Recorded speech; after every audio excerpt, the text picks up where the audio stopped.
Buenas tardes, mi nombre es Celeste Toledo y ahora hablaré sobre qué son los derechos reales.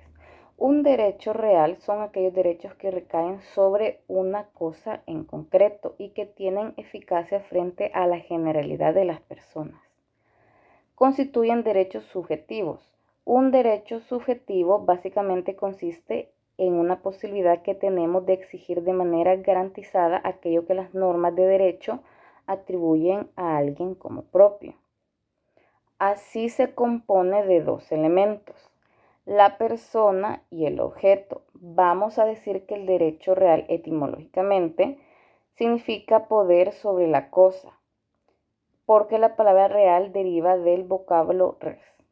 Naturaleza jurídica. Los derechos reales son absolutos, porque pueden oponerse erga omnes. Esto quiere decir cuando los bienes protegidos son exteriores de la persona del titular del derecho y el deber jurídico recae sobre todas las otras personas. Estamos en presencia de un derecho que es absoluto porque el sujeto pasivo es indeterminado. Son reales porque su objeto no está en la personalidad del titular, sino está en una cosa. Los derechos reales son patrimoniales porque tienen carácter económico. Los elementos de los derechos reales poseen tres elementos: el sujeto, el objeto y la causa. Sujeto, lo conocemos como titular, es decir, el sujeto es una persona como ente susceptible de adquirir derechos, tanto como una persona humana como una persona jurídica. Lo importante acá es que esa persona tenga la capacidad de derecho, es decir, que tenga la facultad de poder adquirir derechos. Objeto, en un principio y solo en un principio, el objeto posible de los derechos reales son las cosas. La doctrina y la ley limitan la noción de las cosas materiales. La causa, fuente, es decir, el acontecimiento que origina el derecho real.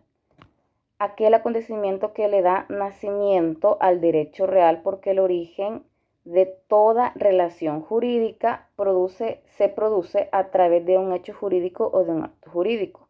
Características de los derechos reales.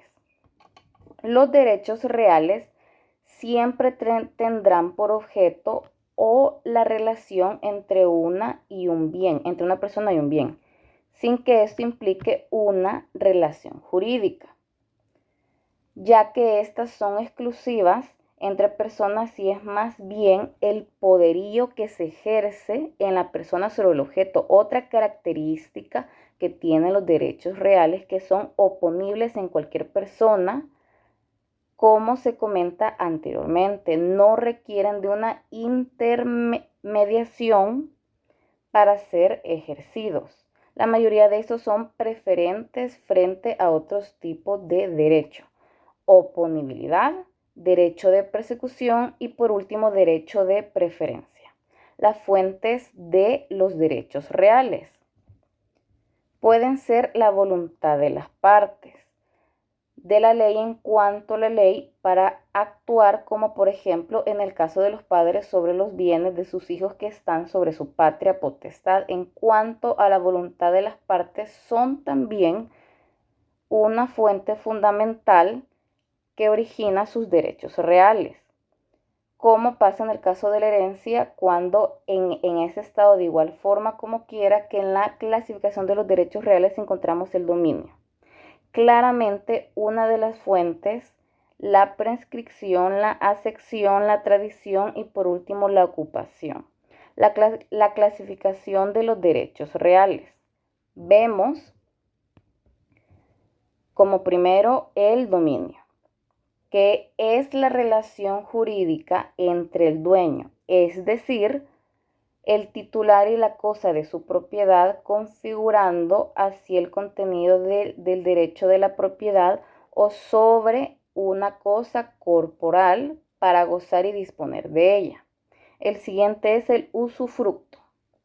Es un derecho real o goce o disfrute de una cosa ajena. Puede utilizar o disfrutarla, es decir, obtener sus frutos, sus rendimientos sean especie o dinerarios, pero no puede disponer libremente de ella por no ostentar el derecho de propiedad sobre aquella. El siguiente es la herencia. Dentro de las características pueden encontrar que es distinto al dominio, pero es una antesala. Es decir, lo más probable es que si eres heredero legal adquieres el dominio. También es transferible por tradición. Ahora vamos al uso o habitación. Consiste generalmente en la facultad de gozar de una parte limitada de las utilidades y productos de una cosa. Si refiere a una casa de la utilidad de morar en ella, se llama derecho habitación. La siguiente es servidumbre. Servidumbre activa. Dentro de ella encontramos la servidumbre predial o la simple servidumbre, que es un gravamen impuesto sobre un predio en utilidad de otro de distinto dueño. Ahora vamos a prendas. Es un contrato accesorio por medio del cual el deudor entrega a su acreedor una cosa determinada con la que se garantiza el crédito. Ahora vamos con la última, que es la hipoteca.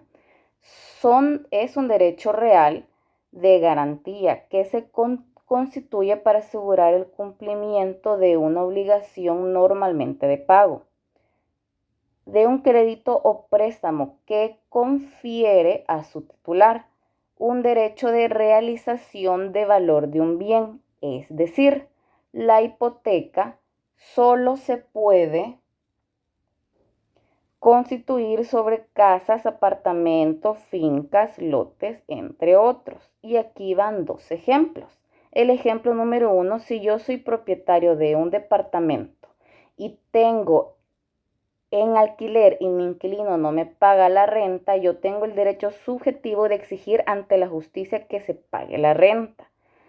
Y de este modo los derechos reales se crean entre las personas y las cosas en una relación directa e inmediata. Y el último ejemplo, supongamos que Miguel tiene una casa. Dicha casa cubre el paso al acceso público de la casa de José, por lo que se determina la imposición de una servidumbre de paso en el inmueble de Miguel. Ahora bien, Miguel, mientras sea propietario de ese inmueble, tendrá la obligación de respetar la servidumbre de paso y dicho mueble se verá afectado en el futuro por dicha servidumbre, ya que Miguel contiene siendo el dueño de dicho inmueble, o bien que dicho inmueble sea transferido en posesión o propiedad a cualquier otra persona. Es decir, la obligación de permitir el paso a José está relacionado al derecho de posesión o propiedad de inmueble de Miguel. Gracias.